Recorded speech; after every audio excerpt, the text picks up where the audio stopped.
Inviting me to give a quick update on the C.I.T.Y project. So I think we all heard Stacy's very poignant speech last night about how her brother was diagnosed at 38 years old and how the 16 people that were on the blog that she set up at that time were all under the age of 40.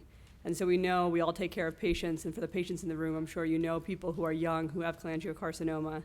And so 2 years ago at this conference, when we developed working groups, our group came up with the idea to investigate why young people are getting cholangiocarcinoma.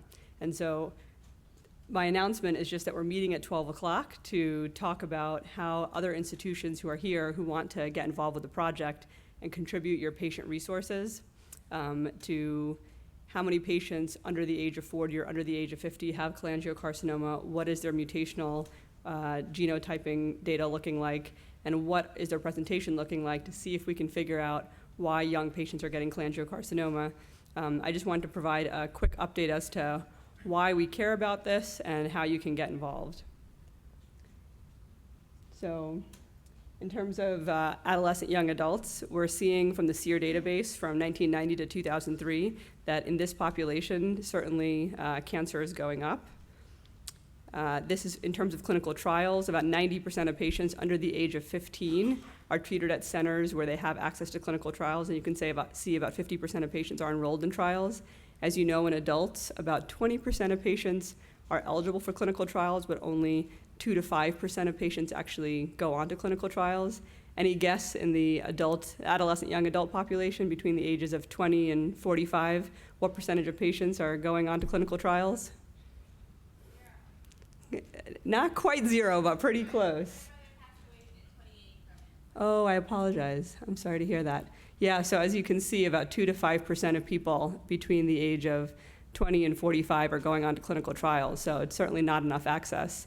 And I was reading that less than 10% of patients in this age group are actually being treated at centers where they have access to clinical trials. So we know that young patients in different cancers have a different molecular profile, like in breast cancer. Women between the ages of 15 and 39 are more often getting triple negative, high-grade breast cancer.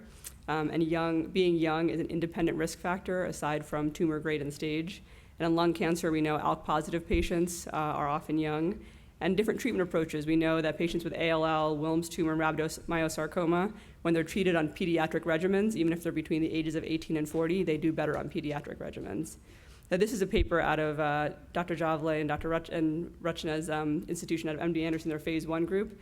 This was just a retrospective study of 28 patients that were referred to their phase 1 program. Of the 28 patients, 22 patients had some sort of mutations, 9 went on to clinical trials directed at those mutations, and 2 went on to have clinical benefit from those drugs. So not everyone that has a targetable mutation is going to benefit from a targeted therapy, but the fact that 9% of the patients benefited, at least that's something that wouldn't have otherwise had access to it. So this was our original group of 8 people. Over the last year and a half, several other people have been interested in joining the group, and today at noon we're looking to see if anybody else wants to join the group. Our basic question was, are there unique and common molecular aberrations that are driving the development of cholangio in young people? When we set out, we had all sorts of questions. How are we gonna define our population? Are we gonna use tissue? Are we gonna use blood? At the end of the day, we decided to keep it simple and just do a retrospective multi-institutional chart review.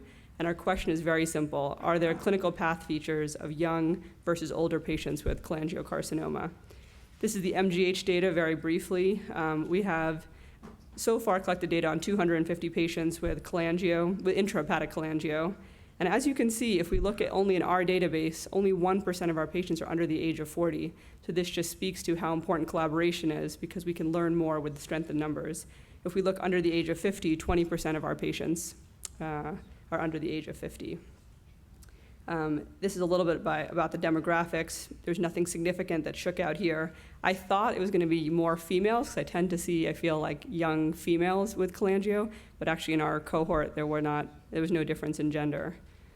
And then in our snapshot assay, which is the MGH assay, as you can see in this group, the things that shook out were FGFR abnormalities. In our population, we're seeing more in young patients, and KRAS and TP53 we're seeing more in older patients. With larger numbers, these numbers might obviously change, but this was in 134 patients that were molecular profiled with intrahepatic cholangio. And then one more project that could come out of this if we all collectively put our data together is what is the natural history of patients with different mutations? So what is their progression-free survival on first-line therapy? So as we're coming up with targeted therapies and moving them to the first line, what is their natural history? And that's important to look at before people start getting FGFR inhibitors and IDH inhibitors. So in our hands, the FGFR mutants, most of them being fusions, out of the 11, 6 of them were fusions. The PFS was 9.2 months on first-line therapy. Most of them got GemCis, and the overall survival was 20.6 months. So certainly a better prognosis population. But again, we only have 11 patients. Certainly if we have like 50 patients from multiple institutions, we can really say something more meaningful. And then also, the question always arises, we profile all these patients, what percentage of them actually go on to benefit from targeted therapy? This is very preliminary. We haven't had a chance to look at our database in full detail. But of the 200 patients with biliary tract cancers that we profiled, at least 37 of them received targeted therapy. We included in this the 18 patients that were KRAS wild type that got panitumumab.